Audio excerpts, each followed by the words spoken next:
Esse é o podcast Áreas Contaminadas, um dos canais de divulgação científica da ECD Training. Eu sou Marcos Tanaka Reis, sejam bem-vindos e bem-vindas. Estamos no ano 2 do podcast. Sigam a gente também no YouTube, canal ECD Training, no Instagram, @ECDambiental, no Telegram, canal Áreas Contaminadas. Assine a nossa newsletter e fiquem conectados. A trilha sonora foi composta pelos escalafobéticos Mauro Tanaka e Guilherme Durão, @Azalato-Sampa e @Guilherme.Durão. Nossa missão é fornecer conteúdo de qualidade para que vocês ganhem poder pelo conhecimento e ao mesmo tempo dar voz às pessoas do GAC, reconhecendo seu papel e importância pessoal e profissional. O podcast Áreas Contaminadas é um espaço aberto e democrático com opiniões diversas sobre temas ligados ao gerenciamento de áreas contaminadas e ao meio ambiente. Todos e todas são bem-vindos.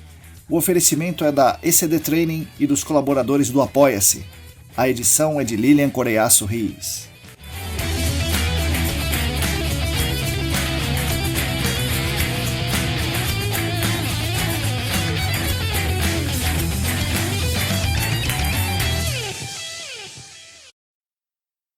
Olá!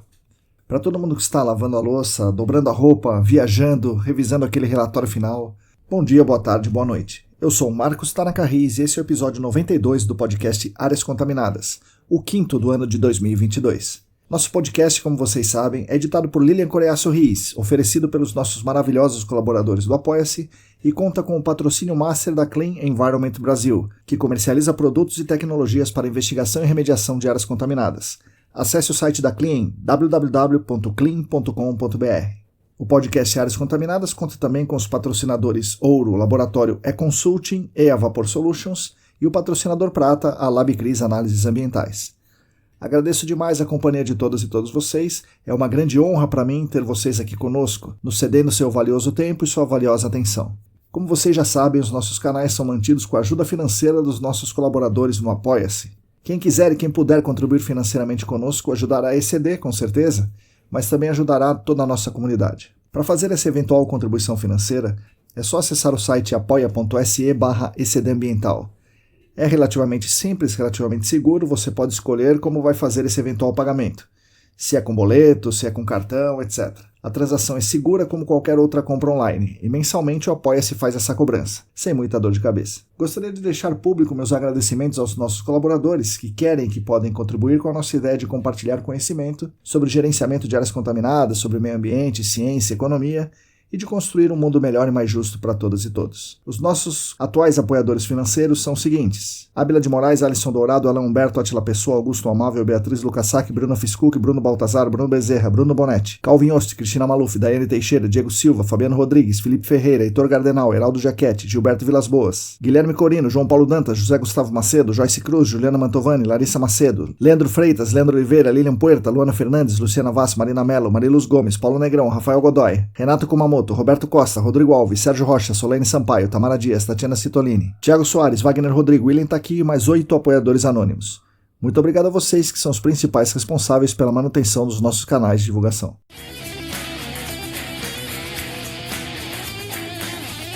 Bom, esse vai ser mais um episódio especial, daqueles mais curtos, técnicos, direto ao ponto, onde vou fazer uma explanação com comentários sobre um tema específico.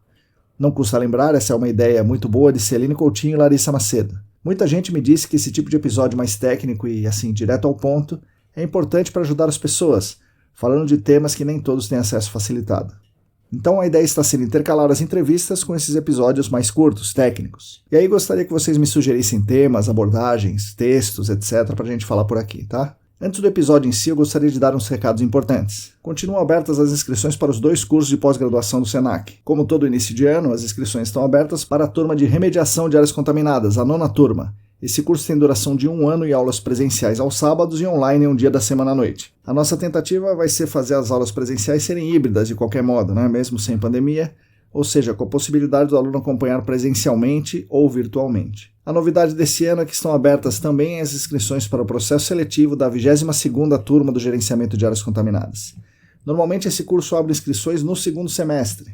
Dessa vez abriremos para começar as aulas agora, no 1º semestre. O curso já é tradicional, tem duração de 1 ano e meio com aulas presenciais aos sábados. Também nesse curso a tentativa será fazer as aulas teóricas com a possibilidade de acompanhamento presencial ou online. Mas, tanto em um curso quanto outro, as práticas serão sempre presenciais. Se quiserem e puderem, junte-se a nós do Senac. Eu sou um pouco suspeito para falar, é claro, mas é realmente um curso muito bom e eu acredito que faça muito a diferença para a sua atuação profissional. As informações estão no site do Senac, sp.senac.br.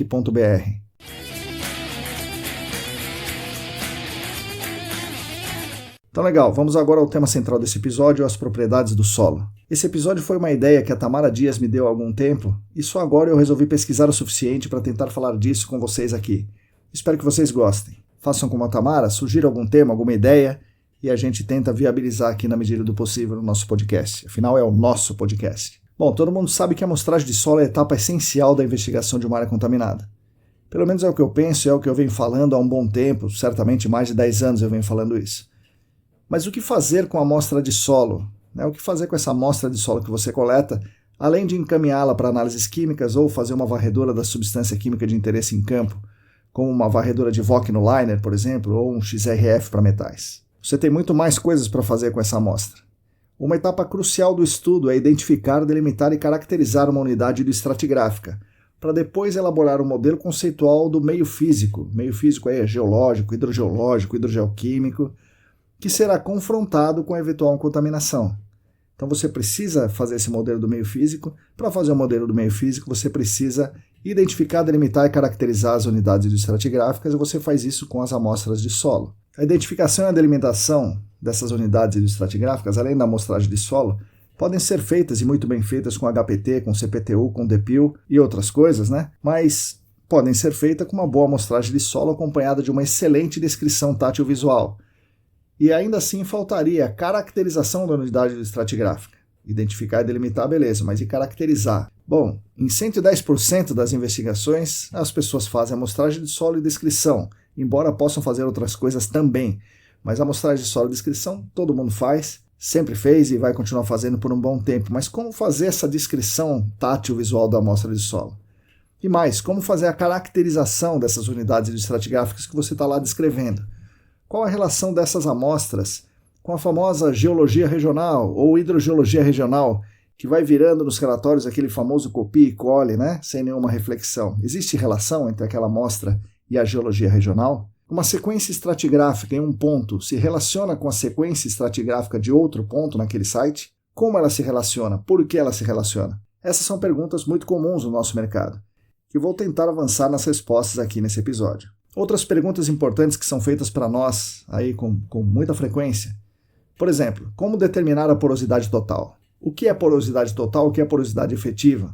Qual devo usar no cálculo da velocidade do fluxo de água subterrânea? Para que serve a densidade do solo? O que é densidade aparente, densidade dos grãos, densidade dos sólidos? A zona não saturada tem água no solo?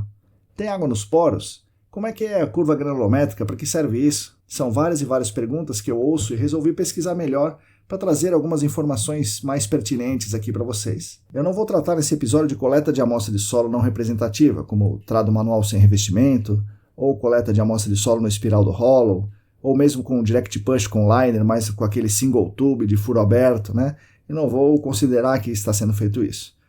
No caso de amostra indeformada, eu não estou considerando que vocês vão fazer as famosas indeformadas no liner, Isso aí não é indeformada.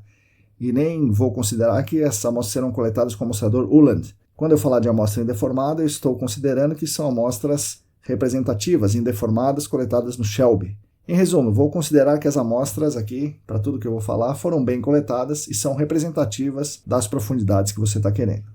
Antes de começar a falar sobre solo, amostra de solo e tal, gostaria de observar que eu não sou pedólogo, não sou geólogo, não sou agrônomo, nem engenheiro civil especializado em solos, nada disso. Minha formação acadêmica nesse tema é básica, Eu sou um entusiasta do tema e sempre procuro aprender mais e estudar sobre esse assunto que eu gosto muito. Dentro do GAC, tem pessoas super capacitadas para falar desse tema. Se você tiver possibilidade e interesse, recomendo que você procure uma dessas pessoas. Rodrigo Cunha, por exemplo, Ero Cruzeira, Fernando Ferraz, Newton Miyashiro. Bom, muitas outras pessoas são especialistas em solos de diversas vertentes aí, Mas eu acho que eu vou conseguir aqui sintetizar as principais demandas para vocês.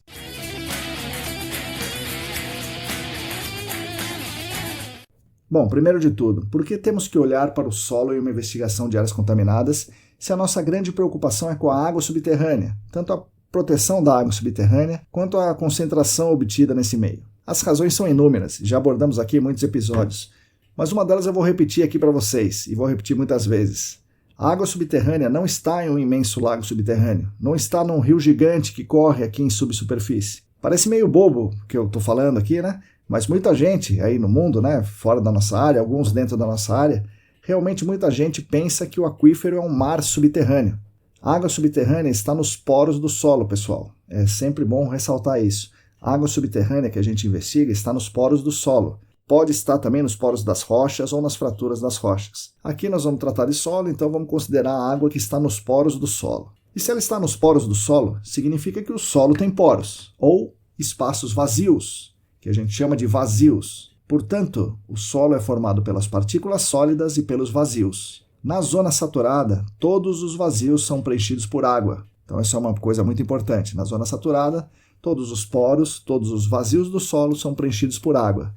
Na zona não saturada, parte dos vazios tem água, parte tem ar. Por isso, falamos em investigação do ar do solo como um dos meios a ser investigado. Ou seja, nós vamos investigar os vazios do solo na zona não saturada que tem ar. Mas, em resumo, algo muito relevante é entendermos que o solo é formado por sólidos, ar e água. E também outra coisa relevante, a água subterrânea que a gente investiga com tanto afinco é essa água aí, que está nos poros do solo, fazendo suas interações com os demais componentes do solo. Mas vamos lá, o que é solo no nosso entendimento e de onde ele vem? Vamos começar pela origem do solo. De acordo com isso, com a origem do solo, o solo pode ser residual, transportado ou orgânico. E eu vou falar algumas definições que são muito importantes para compreendermos certas coisas que falamos no dia a dia.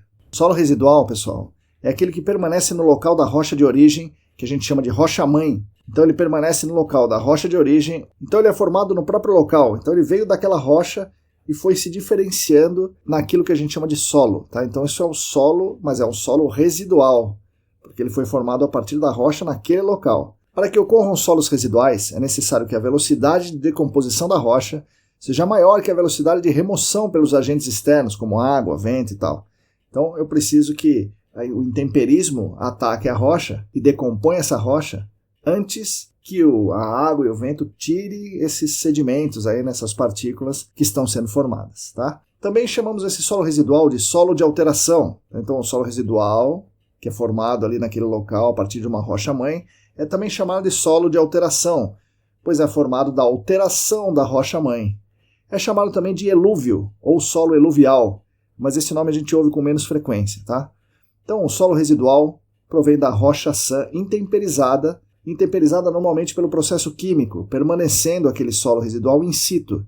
E esse solo vai constituir o manto de intemperismo, que é um outro nome bastante utilizado para falar aí dos solos residuais. Tem grande relação com a rocha de origem, é claro, né? E inclui o que chamamos de saprólito. Saprólito ou saprolito, eu encontrei das duas formas. Encontrei saprólito e encontrei saprolito. Já ouvi muitos geólogos, muita gente falando saprólito, e já ouvi muita gente falando saprolito. Eu vou falar saprólito aqui nesse episódio. O saprólito ele mantém a estrutura original da rocha-mãe, mas ele perdeu a consistência de rocha. Então ele é conhecido como um solo residual jovem. O saprólito se diferencia do solo residual maduro, porque esse solo residual maduro já perdeu boa parte das características da rocha-mãe, e o saprólito ainda as conserva. Tá? Então o solo residual é um grande grupo de solos que são formados ali naquele local pela decomposição da rocha-mãe. Dentre esse solo residual, podemos ter um solo residual maduro, que já se diferenciou bastante, ou um saprólito, que é um solo residual jovem, que mantém muitas características da rocha-mãe. Em geral, os solos residuais são mais finos no topo e mais granulares na base. Outra informação muito importante aqui para o estado de São Paulo é que os solos residuais de basalto são predominantemente argilosos, e os solos residuais de gneiss são predominantemente siltosos. E aí, na cidade de São Paulo, muitas vezes nós falamos que chegou no silt, para dizer que estamos no solo residual proveniente do gneiss, uma rocha-mãe muito comum na cidade, que forma esse solo que popularmente chamamos de o silt. Chegou no silt. Silt é o solo residual, no caso da cidade de São Paulo, um solo residual formado a partir do gneiss. Não só do gneiss, né, de outras rochas, mas que formam aí o solo residual siltoso.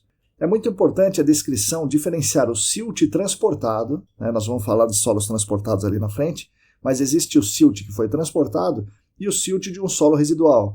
Então a primeira questão importante é saber se aquele solo é um solo residual, se é um solo transportado ou se é um solo orgânico. Isso aí vai guiar todo o modelo conceitual. Bom, eu falei a primeira coisa a ser feita, né? Mas talvez seja a segunda. A primeira é, sem dúvida, avaliar se aquilo lá é um solo natural ou é um aterro. Mas seja como for, é fundamental saber se o solo é residual, se o solo é transportado ou se o solo é orgânico. E dentro do solo residual, ou elúvio, ou manto de intemperismo, podemos ter um saprólito, se esse material conservar ainda estruturas originais da rocha-mãe. Outra coisa interessante é que nas regiões de clima temperado não há muito intemperismo, por isso o manto de intemperismo é pouco espesso, ou seja, quase não há solos residuais, ou pelo menos não há solos residuais com as características dos nossos. E aí isso torna o transporte de contaminantes aqui no Brasil muito mais complexa do que nas principais referências que nós temos, Estados Unidos, Canadá, Alemanha e tal. O que eu quero dizer com isso? Ferramentas de investigação e técnicas de remediação muito aplicadas em regiões temperadas nem sempre são aplicáveis aqui no Brasil por conta dos solos residuais espessos, do manto de intemperismo, dos saprólitos. Tá? Então a gente tem que levar isso em consideração quando a gente vai usar uma tecnologia. Bom, muito bem, falei dos solos residuais, agora eu vou falar dos solos transportados. Como o nome diz, eles não têm origem naquele local, eles tiveram fontes diversas. Então a rocha-mãe sofreu intemperismo e os sedimentos foram transportados para formar esse novo solo. Esse transporte pode ser basicamente por geleiras, ventos, por diferença de altura de um talude ou pela água. Os sedimentos transportados por gravidade, devido à diferença de cota entre dois pontos, né, então a diferença de altura de um talude, esses sedimentos transportados ele vai de cima para baixo, né, então ele se localiza na base de uma elevação. E esses sedimentos transportados na base de uma elevação são chamados solos coluvionares. Solos coluvionares são bem graduados, né, então tem uma diferença bem grande entre os finos e os grossos, né? Com ampla variação das dimensões de partículas. Normalmente a fração grossa mantém a forma original, tá? Devido à pequena distância do transporte. Então os grãos mais grossos são mais angulosos em solos coluvionares.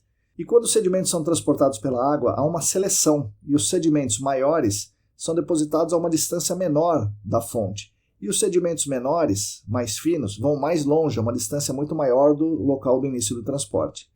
Essa seleção vai depender da velocidade da água. Os solos assim originados, transportados pela água, são denominados solos aluvionares, ou os famosos aluviões, que encontramos bastante, falando da cidade de São Paulo, encontramos bastante na Vila Carioca, na Moca, no Jurubatuba e em vários outros locais famosos cheios de áreas contaminadas. Marginal Pinheiros, Marginal Tietê, perto do Tamanduateí, todos esses locais aí vocês podem encontrar solos transportados aluvionares, né?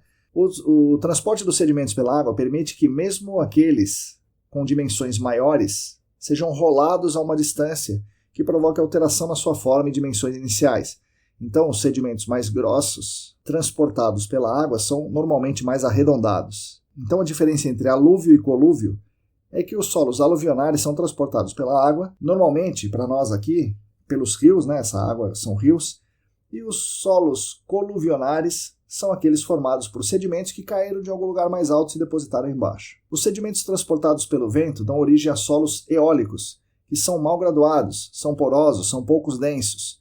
E aí o grande exemplo é a duna, né? Então as dunas constituem o principal exemplo desse tipo de solo. Muitas vezes os solos transportados não são chamados de solos, mas são chamados de sedimentos. Muitos geólogos torcem o nariz quando a descrição é solo arenoso, solo siltoso, etc., quando o solo é de um aluvião, né, são depósitos aluvionares. Eles preferem usar o termo sedimentos aluvionares arenosos ou depósitos aluvionares arenosos, etc.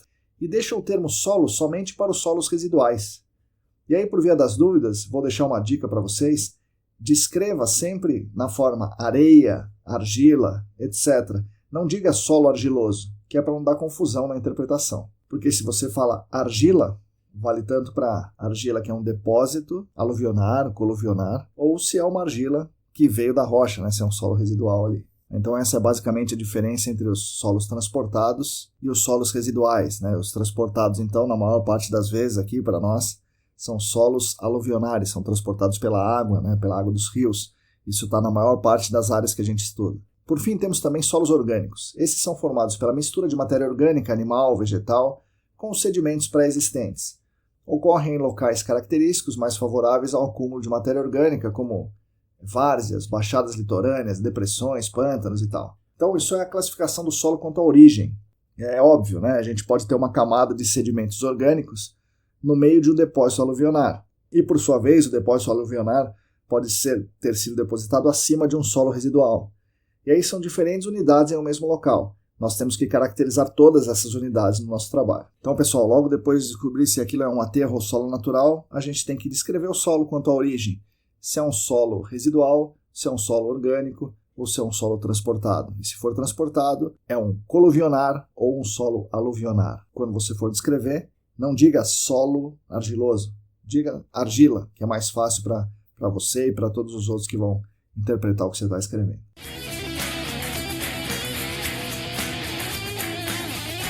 Bom, agora vamos para a caracterização do solo ou para as várias possibilidades de fazermos essa caracterização. Existe uma corrente muito forte na nossa área, decorrente do pessoal da agronomia, da pedologia, da ciência do solo, que diz que a descrição em campo deve levar em conta a textura do solo, não a granulometria, pois seria impossível, e de fato é mesmo, impossível identificar a granulometria com descrição tátil-visual, principalmente de siltes e argilas. Eu tendo a achar que essa corrente está correta, né? Essa corrente está certa em achar isso, embora alguns amigos como Fernando Ferraz, Luana Fernandes, o José Gustavo Macedo, eles têm um índice impressionante de acerto na descrição quando se compara a descrição que eles fazem, né, tátil-visual, com os ensaios de granulometria em laboratório. Mas mesmo assim, é virtualmente impossível identificar na mão ou no olhômetro um silt e uma argila, ou se aquele material é areno-siltoso, ou se é silt arenoso, ou pior ainda, se é argilo-silto-arenoso.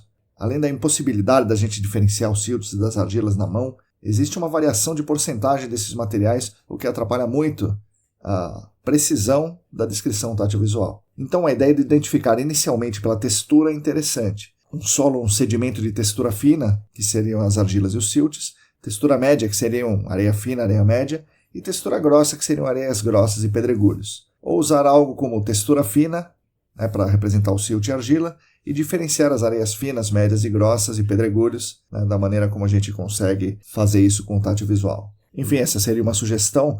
Oficialmente, pela textura, os solos são classificados quanto à textura como solos de granulação grossa e solos finos, solos grossos e solos finos. Uma linha divisória conveniente para distinguir essas categorias seria o menor diâmetro de grão visível a olho nu, que é cerca de 0,05, 0,06 milímetros. Assim, solos com partículas de maiores dimensões, como areias e pedregulhos, são solos de granulação grossa. E os siltes e as argilas, compostos de partículas minerais muito finas, são solos de textura fina. E aí essa corrente, né, muito forte no nosso meio, diz que além da textura é muito relevante descrevermos corretamente a cor do solo. A cor do solo é uma importante propriedade morfológica desse solo e reflete basicamente a composição de cores de minerais de ferro e o conteúdo de matéria orgânica presente no solo. Tem outras coisas que envolvem a cor, mas basicamente é isso. A cor de um horizonte ou de uma camada ou de uma unidade estratigráfica podem ser relativamente uniformes ou apresentar misturas de diferentes cores. A intensidade da cor de um solo oferece indicação da presença de matéria orgânica e a presença de manchas variegadas ou cinzentas pode indicar a presença de impedimento à drenagem. Matizes avermelhadas ou amarelas sugere a presença de óxidos de ferro, que por sua vez são indicadores de boa permeabilidade. A cor do solo é facilmente mais ou menos, né? Mas ela é relativamente fácil de se determinar em campo pela comparação visual da amostra seca e da amostra úmida utilizando a carta de Munsell. E aqui, mais uma vez, não é para a gente descrever a cor do solo baseado no nosso achismo, no que eu estou achando que aquela cor significa. Existe a carta de Munsell que deve ser usada nessa descrição. A determinação da cor sem a carta de Munsell é só um mero palpite que qualquer um pode dar. Na minha opinião, o nosso mercado não deveria aceitar algo tão subjetivo, né, a cor que o cara olhou ali, para uma etapa tão importante na elaboração do modelo conceitual. Então, pessoal, acho que a carta de Munsell é uma coisa que a gente devia usar e devia levar para todos os campos. Bom, então a textura e a cor podem ser determinadas em campo com relativa facilidade e servem para identificar e delimitar inicialmente as unidades hidroestratigráficas que ainda precisarão de caracterização. Então, o que a gente faz no campo basicamente é diferenciar e delimitar as unidades. Tá? A caracterização mesmo vai vir um pouco depois. Outro ponto muito importante durante a descrição é a característica, secundária, vamos chamar de secundária desse solo. Solos granulares, o que a gente chamou de textura grossa ou textura média mais textura grossa, portanto, são as areias. Tá? Então, solos granulares são as areias, possuem compacidade. Então, a característica compacidade é exclusiva das areias. Só as areias possuem compacidade, que pode ser determinada em ensaios de laboratório, mas podem fazer parte da descrição tátil-visual inicial. E aí, quanto à compacidade, a areia pode ser fofa, quando ela é pouco compacta, medianamente compacta ou compacta. Então, existe areia fofa, existe areia medianamente compacta e existe areia compacta. Importante, não existe argila fofa nem argila compacta. A compacidade, como eu disse, é exclusiva para as areias. Já as argilas, elas possuem plasticidade e possuem consistência. Quanto à consistência, as argilas, e só as argilas, podem ser subdivididas em argilas muito moles, argilas médias, argilas rijas e argilas duras. Também existem muitos ensaios para determinar a consistência, limite de liquidez, limite de plasticidade e tal, mas pode ser indicado em campo, pelo menos inicialmente. Assim, não existe areia plástica, né? Não existe areia mole. A plasticidade e a consistência falam sobre as argilas. Então, fazendo uma breve comparação entre as areias e as areias não têm plasticidade, sofrem poucas deformações, têm um índice de vazios, então uma porosidade média a baixa, as areias não retêm água, têm baixa superfície específica e não se expandem. Já as argilas, elas apresentam plasticidade, podem sofrer grandes deformações, e isso, se falar da obra de engenharia civil, isso é importante, né? Elas se deformam. Então o pessoal da engenharia civil estuda muito isso, e isso vale a pena a gente levar em conta nos nossos estudos de áreas contaminadas, quando a gente está estudando solos abaixo de locais construídos. Então aquela argila que está lá pode ter sido deformada. Áreas industriais, galpões industriais, por conta da construção, a argila pode ter sofrido uma deformação importante. Bom, as argilas também possuem alto índice de vazios, elas retêm muita água, possuem uma grande superfície específica, né, devido ao diâmetro reduzido. Superfície específica é a área dividida pela massa, né? Então tem muita área em pouca massa, né, as argilas. A bentonita é o que mais tem superfície específica. Pesquisando, achei um valor impressionante da bentonita, ela tem 800 metros quadrados por grama, tá? Então é uma superfície específica gigantesca da bentonita. E ela pode ser expansiva, né? A bentonita, novamente, é um exemplo disso. Bentonita, vale lembrar, o nome do mineral é montemorlinonita, tá? Mas a bentonita que a gente usa tem essas características que eu acabei de falar. A superfície da partícula da argila mineral possui carga elétrica negativa. As atividades, né, a gente chama de atividade física e química decorrente dessa carga elétrica aí da superfície, constitui a chamada atividade da superfície do mineral. Então, uma argila muito ativa, ela tem possibilidade de realizar trocas físicas e trocas químicas decorrentes dessa carga elétrica negativa que ela tem na superfície. Quanto maior a superfície, obviamente, maior a atividade da argila, né? Isso tem um impacto importante nessa atividade, né, física e química, e essa atividade vai se refletir, vai ter um impacto no armazenamento, né, na retenção dos contaminantes, da água também, mas principalmente dos contaminantes, interagindo com essa superfície específica elevada das argilas. A plasticidade da argila é a propriedade que a argila tem de ser moldada sob certas condições de umidade, sem variação de volume, sem ruptura, né, sem aquelas gretas. Existem classificações quantitativas, né, como eu falei, determinadas em laboratório, da plasticidade e da consistência, mas vou falar aqui de alguns conceitos mais relevantes, que quando a gente mais qualitativos, que a gente pode levar em campo, né, pode utilizar em campo para dizer se a argila é plástica, não é plástica, se é mole, se é rígida e tal. As argilas muito moles são as argilas que estão no estado líquido, que escorrem com facilidade entre os dedos. Argilas moles estão no estado plástico, facilmente moldadas pelos dedos. Argilas médias estão no estado plástico, mas apresentam mais resistência para serem moldadas. Argila rija ainda está no estado plástico, mas requer muito esforço para ser moldada. As argilas duras não podem ser moldadas, não apresentam comportamento plástico. E para vocês terem uma ideia, né, quando a gente está fazendo ensaio de campo, solo mole é aquele com o N do SPT menor que 2. E alguns autores dizem que o solo mole é quando o N do SPT é menor que 4. Né, aquela coisa do limite de segurança do cara, né? Mas na teoria, com apenas 2 golpes para avançar, né, isso seria um solo mole.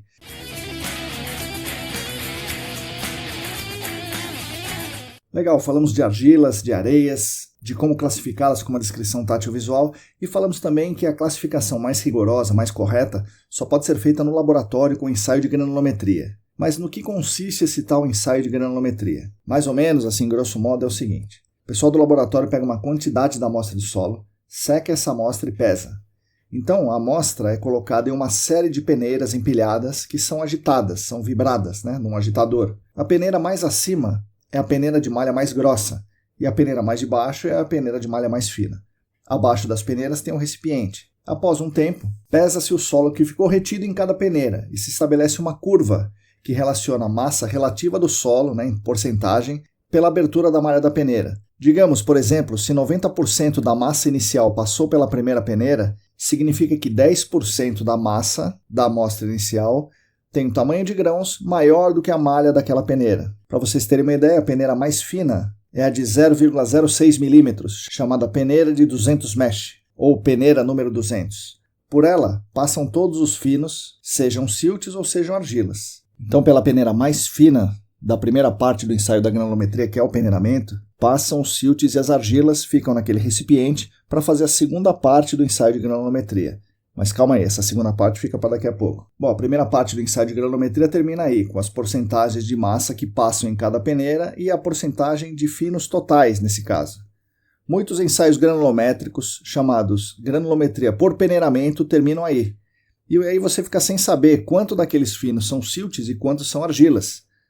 Se isso for relevante, diferenciar o silt da argila, e eu acredito que quase sempre seja relevante, é preciso que você peça para o laboratório um ensaio de granulometria completa, ou ensaio de granulometria incluindo a sedimentação. Esse ensaio de sedimentação mais complexo, mais demorado, que você mede a densidade em relação ao tempo, enfim, esse ensaio de sedimentação é o que vai diferenciar quanto tem de silt e quanto tem de argila naquela amostra. O padrão varia um pouco entre a ASTM e a ABNT, mas basicamente, pela ABNT, que é o que a gente usa aqui, os pedregulhos são os grãos acima de 2 milímetros. E aí essa peneira com 2 milímetros é chamada peneira 10, ou peneira número 10, que é escrita como peneira #10. Para a classificação de areias, elas ficam entre os diâmetros 0,06 milímetros e 2 milímetros. Acima de 2 milímetros são pedregulhos e as areias então são de 0,06 e 2 milímetros, sendo que as areias finas ficam entre o 0,06 e o 0,2 milímetros. As areias médias ficam entre o 0,2 milímetros e o 0,6 milímetros, e as areias grossas entre 0,6 e 2 milímetros. Bom, só para ter uma ideia, os nossos pré-filtros comerciais que a gente usa, que compra para instalar posto de monitoramento, os pré-filtros mais usados são de 1 a 2 milímetros ou de 0,6 a 1,5 milímetros, sendo, portanto, areias grossas. Tá? Então, o pré-filtro que a gente usa normalmente são areias grossas.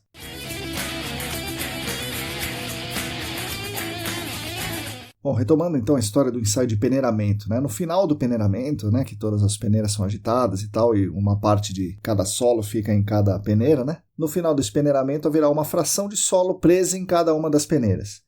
Então, aí se pesa a fração do solo que ficou em cada peneira. De posse desses dados é feito um gráfico, onde na abscissa é representado o diâmetro das partículas, em escala logarítmica. Tá? Então, nas abscissas, em escala logarítmica, fica o diâmetro das partículas. No eixo das ordenadas, é representada a massa das partículas que passa em cada peneira. Tá? Todas as porcentagens que nós vamos falar aqui, pessoal, em massa. Tá? Em massa que fica na peneira por massa total da amostra de solo. Tá? E aí, como eu falei antes, se faz também um ensaio de sedimentação para separar o silt da argila e pega-se esses dados da sedimentação e coloca na mesma curva granulométrica. E aí você fica com uma curva granulométrica completa, incluindo os dados também da fração fina no mesmo gráfico. Fica tudo no mesmo gráfico na chamada curva granulométrica.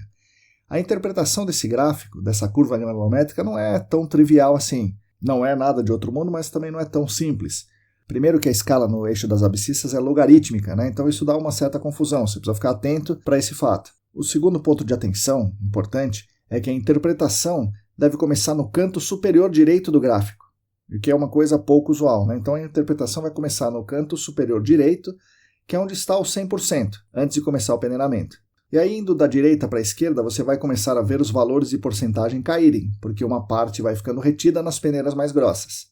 A fração de pedregulhos, por exemplo, é a diferença entre o 100% da amostra toda e a fração que passa na peneira de 2 milímetros. Então, se você vir no gráfico que em 2 milímetros tem 80%, significa que os pedregulhos são 20%, que é aquele 100% menos 80%, que 80% passou pela peneira. Se 80% passou pela peneira, 20% ficou retido na peneira. Tá? Então, é uma interpretação que tem essa dose de confusão, que você precisa ficar atento. E aí você vai ver que em 0,6 milímetros, por exemplo, se tiver 70%, significa que você tem 10% de areia grossa, que é o 80% que tinha passado pela peneira de 2 milímetros, menos 70%, que é o que passou pela peneira do 0,6 milímetros. Então, 10%, que é a diferença entre 80 e 70, 10% é areia grossa. E aí, seguindo, se 70% passou pela peneira 0,6 milímetros, e você olha para o 0,2 milímetros, que é o limite inferior da areia média, você vê 55% passando por essa peneira de 0,2 milímetros, você vai ver que tem 70 menos 55, que é igual a 15% de areia média. Tá? E 55% passou pela peneira 0,2, você vai olhar para o 0,06, que é o limite inferior da areia fina. E você, vendo lá, você vê que 30% só passa por essa peneira. E aí você vai falar, bom, então tinha 55 menos 30, então na areia fina, na fração de areia fina, eu tenho 25% em massa de toda a amostra. E aí nesse exemplo, se na peneira de 0,06 passou 30%, significa que 30% é fino e 70% é um solo granular, representado pelas areias e pelos pedregulhos. Então esse solo será classificado como areia. Como existe uma predominância de areia fina, e você tem uma porcentagem significativa de todos os tipos de areia, você diz areia fina a grossa com pedregulhos. Essa areia fina grossa com pedregulhos ainda pode ser siltosa ou argilosa. Será siltosa se a fração de silt for muito maior que a da argila, ou será argilosa se a fração de argila for bem maior que a do silt. Então, nesse exemplo, mesmo tendo bastante pedregulhos e um solo predominantemente arenoso, vejam, ainda existem 30% de finos. Dificilmente você conseguiu descrever isso em campo, mas ainda tem 30% de finos. Dependendo do arranjo desses grãos, o que a análise granulométrica não nos fornece, né? Mas dependendo do arranjo desses grãos, essa unidade estratigráfica pode não ter uma condutividade hidráulica tão elevada como seria de se esperar num solo predominantemente arenoso com pedregulhos. Recomendo muito que vocês leiam sobre o assunto, estudem para poder interpretar as curvas granulométricas, porque isso é uma ação muito importante. Essa interpretação da curva granulométrica é fundamental aos nossos estudos. E mais importante que isso, que vocês peçam muitos ensaios de granulometria para os laboratórios. É um ensaio barato e é um ensaio que dá uma informação muito relevante para a sua elaboração do modelo conceitual. A informação que ele dá é crucial, a caracterização da unidade estratigráfica. Lembra aquela amostra que você descreveu tátil visualmente em campo? É preciso que em cada unidade que você identificou em campo, que é diferente das outras, você tenha, no mínimo, para cada unidade, essa curva granulométrica para comparar com a sua descrição e referendar que é realmente uma unidade estratigráfica diferente das demais.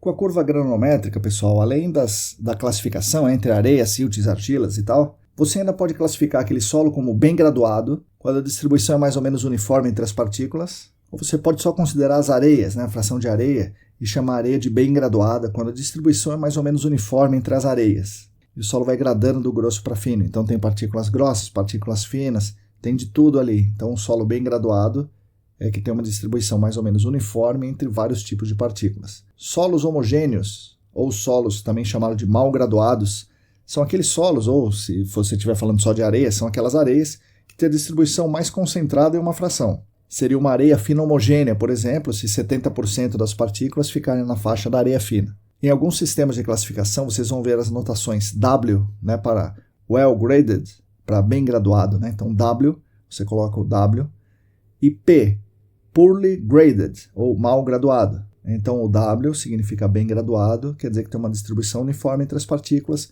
e o P quer dizer que ele é mal graduado, então as partículas se concentram em uma faixa. E aí da curva granulométrica nós tiramos alguns parâmetros que são importantes, muito importantes para muitas coisas, entre elas para a instalação de pós de monitoramento, que são os diâmetros, tá? Os diâmetros especiais. Os índices que se fala do diâmetro, né? O diâmetro é D, e daí tem um índice, D10, D20, D50, D60. Esses índices são referentes às porcentagens menores do que aquele referido diâmetro. O D60, por exemplo, é o diâmetro que 60% das partículas passam por ele. Então é o diâmetro que tem 60% das partículas menores que ele. O D40 é o diâmetro em que 40% das partículas são menores que ele. O D30 é 30%, o D10, 10% das partículas somente tem um diâmetro menor que o dele. O D10 é um diâmetro bem especial que é chamado diâmetro efetivo. Tá? Qual é o diâmetro efetivo daquele solo? É o D10. Então, nesse caso, o D10, que é o diâmetro efetivo, apenas 10% das partículas do solo tem diâmetro inferior àquele. Tem um outro índice interessante, é o coeficiente de uniformidade, que é a divisão do D60 pelo D10. Coeficientes de uniformidade menores que 3 significam que um solo é homogêneo, pouco graduado, ou P. Para as areias, se você pega somente as areias, o limite aí, para dizer que o solo é homogêneo, é 2. Tá? Então, dividir o D60 pelo D10, se essa divisão der 2 ou menos, significa que a areia é pouco graduada, ou é homogênea. Por outro lado, coeficientes maiores que 15, então o D60, se ele for 15 vezes maior que o D10, significa que o solo é bastante desuniforme, portanto é um solo bem graduado, classificado com a letra W.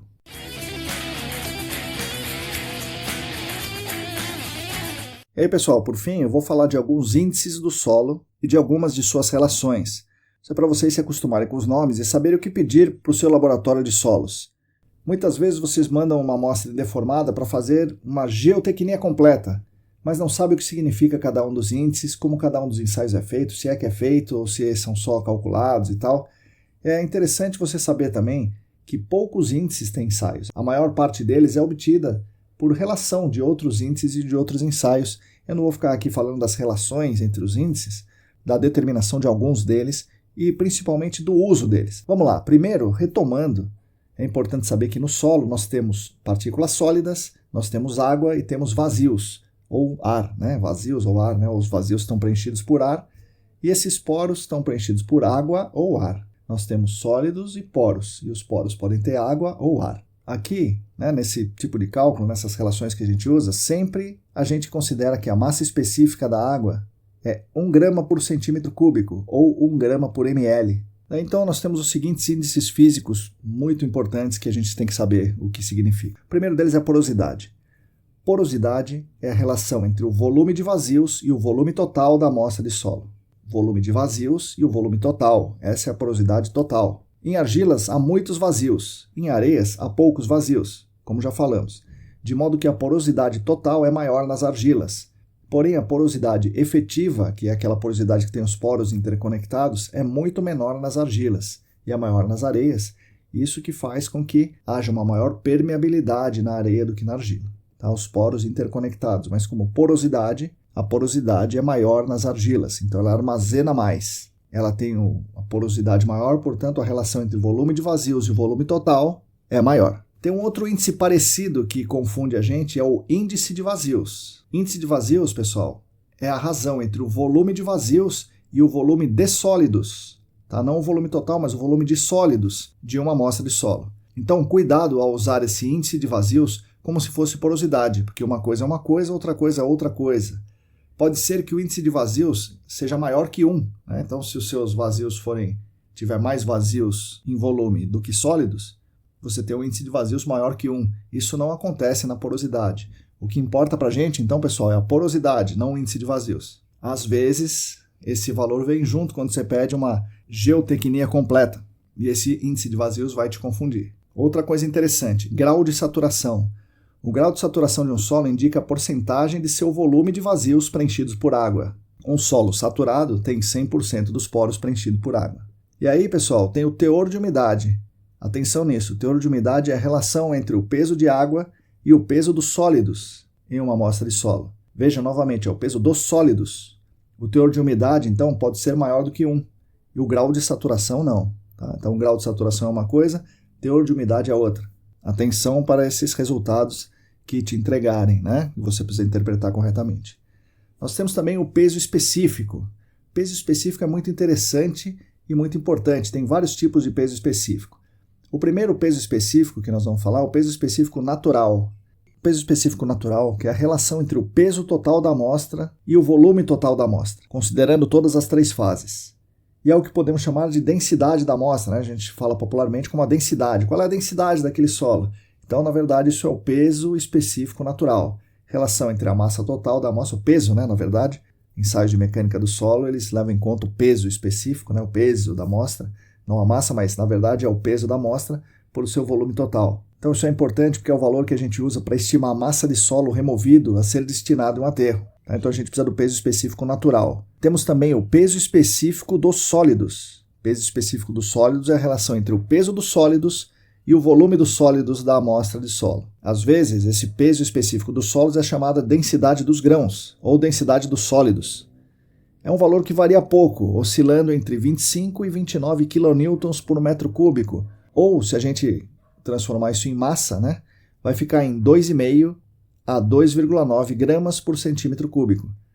Isso, peso específico dos sólidos, é utilizado para o cálculo da massa retida, tá, pessoal? Peso específico dos sólidos, então, é um índice muito importante para os estudos de gerenciamento de áreas contaminadas. Bom, nós temos também o peso específico aparente seco. Então, quando o solo se encontra na condição seca, ou seja, totalmente sem água, né, o grau de saturação zero, o seu peso específico é definido como o peso específico aparente seco. Basicamente, é a razão entre o peso dos sólidos e o volume total da amostra. Temos também a massa específica aparente, né, que é obtida pela razão entre a massa total e o volume total, que é análogo, então, ao peso específico natural. Então, você pode, às vezes, você pode ver isso como massa específica aparente. A massa específica aparente é a relação entre a massa total e o volume total. Existem outros índices, é claro, mas esses são os principais aí que precisamos muito saber para fazer os nossos estudos, né?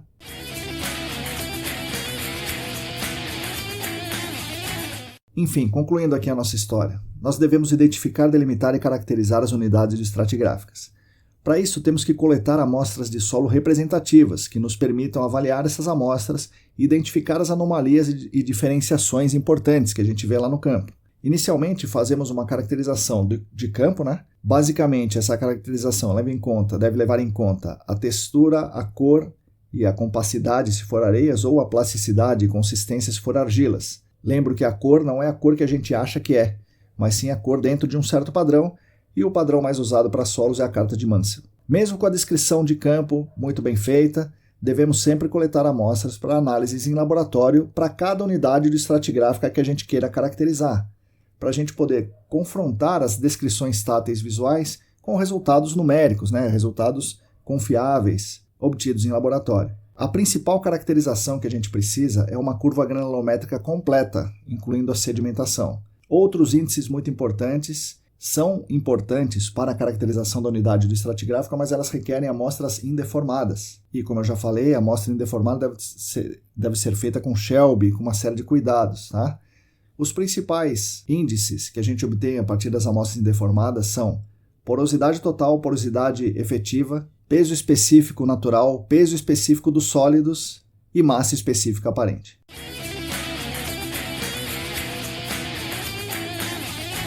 Então, meus amigos e minhas amigas, é isso aí. Espero que eu tenha ajudado vocês a entender um pouco melhor dos índices do solo, das caracterizações, o que a gente precisa fazer para elaborar um bom modelo conceitual a partir do meio físico. Agradeço mais uma vez a atenção de todas e todos vocês. Espero sinceramente que vocês tenham gostado desse episódio. Aguardo aqui as suas críticas, suas sugestões, seus comentários, suas opiniões, etc.